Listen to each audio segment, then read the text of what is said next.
Atenção! Começa agora uma teleaula de História do Ensino Médio. Você vai assistir a teleaula de número 22. Bons estudos!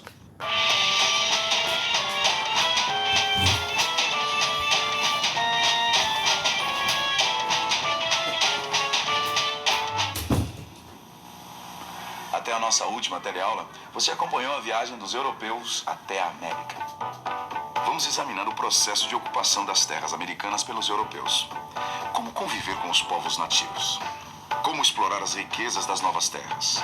Como transformar as novas terras em colônias europeias. Bom, nós vamos começar a responder essas perguntas na teleaula de hoje, examinando as soluções que o Estado português encontrou para iniciar o processo de colonização da América Portuguesa.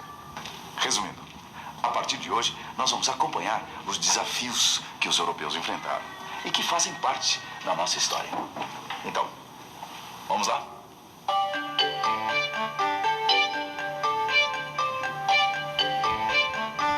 Senhora, dá licença, a senhora sabe onde foram fabricadas essas panelas? Bem, parte foi fabricada no Espírito Santo, parte na Vitória da Conquista e outra parte em São Paulo. E você sabe onde é que foram fabricados esses aparelhos eletrônicos? Rapaz, eles dizem que foi no Japão, na Coreia. Só eles podem afirmar pra nós, porque eu mesmo não sei. A gente compra lá, é o que marca no fundo do aparelho, é isso. Olha, elas vêm de fora, eu sei que elas vêm de fora e elas são pintadas aqui. Maceió vem de Fortaleza, vem daqui da Malha Azul, que a Baiana fez também isso aí. Quando hoje a gente vai ao mercado ou à feira, encontra uma série de produtos agrícolas ou industrializados. A maioria desses produtos é produzida aqui no Brasil.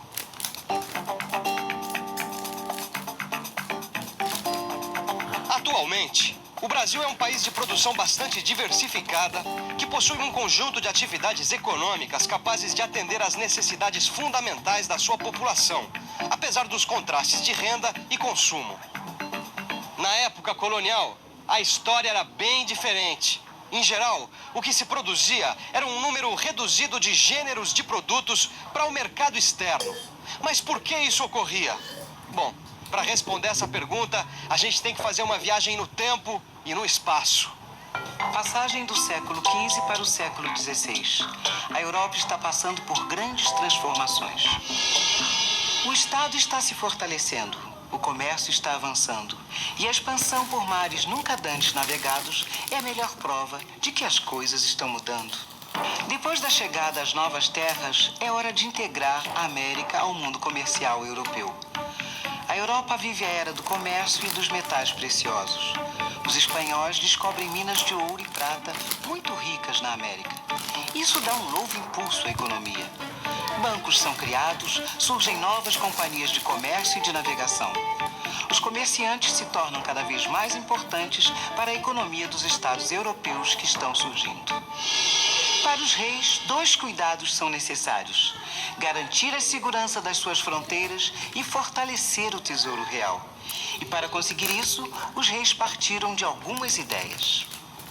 De maneira geral, essas ideias valorizavam a preservação dos metais preciosos nos reinos. Com os cofres cheios, o Estado se envolvia diretamente na atividade econômica. Mais tarde, isso recebeu o nome de mercantilismo. E olha, é muito importante você entender o que significa mercantilismo. Na era mercantilista, o fundamental era garantir a segurança e a riqueza do reino e a glória do seu monarca. Medidas foram tomadas para aumentar e controlar a produção e a comercialização do reino. E para assegurar novas rotas comerciais, obtidas muitas vezes pela conquista e exploração de terras fora da Europa. Foi nesse contexto que a coroa portuguesa iniciou o processo de ocupação de sua colônia na América. Mas primeiro, o Estado português teria que encontrar uma forma de manter a posse da terra. Uma boa saída seria criar atividades que atraíssem e fixassem os portugueses aqui. E a primeira decisão seria decidir o que produzir.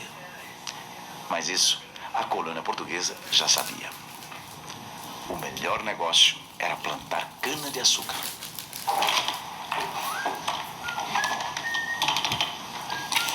Ô Vicente, escuta uma coisa. Fala. De onde veio essa ideia de cultivar cana-de-açúcar no Brasil? Ah, isso aí é simples. Dá uma olhada nesse mapa aqui, ó. Tá vendo essa região aqui, ó? Tô. Aqui é o arquipélago da Madeira, que era uma outra colônia europeia. E você já deve estar adivinhando de que país era essa colônia. De Portugal. Acertou. Agora, adivinha o que os portugueses plantavam com sucesso aqui nessa região? Cana-de-açúcar. Exatamente. Por isso a coroa portuguesa resolveu repetir a fórmula aqui na América. Entendeu? Era um modelo de exploração que já tinha dado certo lá. Olha só, a coroa distribuía as terras, as chamadas sesmarias, aos particulares. Quem recebia as terras era responsável pela produção. A produção era feita nos engenhos de cana-de-açúcar. Os comerciantes e os banqueiros financiavam e distribuíam a produção. E a mão de obra era de escravos, principalmente africanos. Sabe que eu já estudei isso, Vicente? Isso aí não tem a ver com as capitanias hereditárias? Exatamente. As capitanias hereditárias funcionavam mais ou menos assim. O território da colônia foi dividido em 15 grandes faixas de terra. Cada uma delas era administrada por um capitão donatário. E o capitão donatário tinha amplos poderes administrativos e econômicos. Vicente, mas isso na prática o que quer dizer, hein? Ô Gil, para você entender melhor, vamos fazer de conta que você é um capitão donatário. Capitão donatário? Exatamente. Amplos poderes econômicos, administrativos. Isso mesmo. Mas o que eu vou fazer com tanto poder, rapaz? Que Olha, isso? em primeiro lugar, só você vai poder exercer a justiça dentro da sua capitania. Aí, gostei. Gostou? Segundo lugar, você recebe parte dos impostos arrecadados. Gostei mais ainda. Eu sabia. E em terceiro lugar, você vai ser o responsável pela distribuição das sesmarias, ou seja, das terras que os colonos vão ocupar. Meu amigo, esse negócio de capitanias hereditárias é muito interessante. É bom, é bom. É por isso que os portugueses se sentiam estimulados a fazerem as malas e vir aqui para América Portuguesa, não é isso? Sem dúvida. Realmente, o sistema de capitanias hereditárias foi uma boa maneira de estimular a iniciativa particular sem que a coroa portuguesa abrisse mão da soberania das terras brasileiras. Mesmo assim, apenas 2 capitanias se destacaram como grandes centros de produção de açúcar: a capitania de Pernambuco e a capitania de São Vicente. Isso acontecia porque faltava estímulos da coroa para as capitanias. Estava meio abandonado, sem recursos. E outra coisa, havia a resistência indígena. No fim das contas, o Estado português teve de criar uma nova estrutura administrativa, uma estrutura centralizada na figura de um governador-geral. 1549. Chega no Brasil o primeiro governador-geral da colônia, o fidalgo português Tomé de Souza.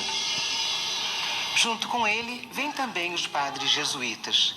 Eles serão os principais responsáveis pela evangelização dos nativos e pela educação na colônia.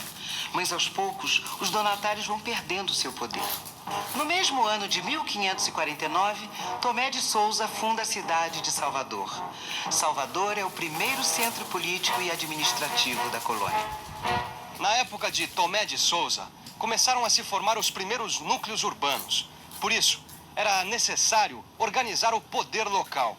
Foi assim que foram criadas as câmaras municipais.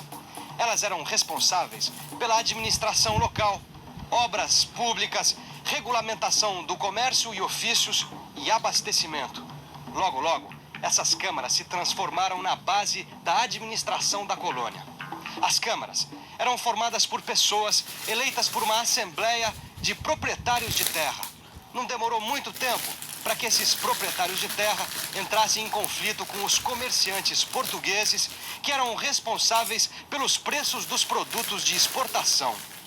Esse conflito vai se complicando com o passar dos anos. Medidas muito mais rígidas vão se acentuando na segunda metade do século XVIII. Naquele momento, conhecido como Época Pombalina, ocorria uma forte centralização de poder em Portugal. A centralização do poder na metrópole acaba afetando a situação administrativa e política da colônia. Extinguiram-se as capitanias hereditárias, que passaram a ser capitanias reais. Diminuiu a autonomia das câmaras municipais. E ainda, os jesuítas foram expulsos das terras brasileiras. Assim, punha-se fim a uma experiência administrativa de 2 séculos. Até então, tinha-se uma administração que se baseava no poder local e regional relativamente fortes, muito em função das enormes dificuldades de controle do vasto território da colônia pela coroa portuguesa e pelo governador-geral. Agora, em meados do século XVIII, tentava-se um novo modelo de administração, com maior interferência do poder público. Bom, pelo que a gente viu de tudo isso, já dá para se ter uma ideia de como se firmou o processo de colonização. A produção de cana-de-açúcar, voltada especialmente para exportação. E muitas medidas de administração e controle da vida dos colonos. Com o declínio de São Vicente, Pernambuco, a partir da segunda metade do século XVI e no decorrer do século XVII, se tornou o centro da principal região produtiva da colônia. Pernambuco era o núcleo da região mercantil e escravista que se desenvolveu especialmente no nordeste das terras brasileiras. O açúcar foi a base da ocupação dessa região. O número de engenhos em Pernambuco cresceu rapidamente e o açúcar brasileiro se transformou num negócio altamente lucrativo. Em torno da região do açúcar, começaram a surgir novas atividades econômicas. Por exemplo, a pecuária, que era destinada apenas ao consumo interno. Havia também o plantio de tabaco, que servia para a troca com áreas fornecedoras de escravos na África. Os portugueses foram tomando conta das terras brasileiras e iam ficando cada vez mais ricos com os lucros e os impostos. Finalmente, a colônia começava a ser um bom negócio para a coroa portuguesa. O sucesso da política mercantilista de Portugal deu origem ao aparecimento de novas leis que obrigavam os produtores da colônia a venderem seus produtos a apenas comerciantes com permissão da coroa. Era o início da prática monopolista de comércio. A gente vai ver melhor como isso se concretizou nas nossas próximas teleaulas. Por enquanto, você fica com a revisão. E atenção, se liga aí que é hora da revisão. Na teleaula de hoje, você aprendeu que a estratégia portuguesa de ocupação das terras brasileiras tinha a ver com o mercantilismo. Descobriu que a forma de ocupação escolhida foi o plantio da cana-de-açúcar. Você viu também que, para tornar a colonização atraente para os portugueses, foi criado o sistema das capitanias hereditárias. E que, com o fracasso desse sistema, surgiu uma forma de administração que centralizava o poder nas mãos do governador-geral. Finalmente, você aprendeu que a região Nordeste, e principalmente Pernambuco, se tornou o centro da produção de açúcar da colônia. Na nossa próxima teleaula, a gente vai estudar mais de perto as relações de trabalho na colônia, que, como nós vimos hoje, ficou caracterizada pelo uso da mão de obra escrava. Enquanto a gente espera, estude tudo que a gente aprendeu no seu livro de história. Até lá!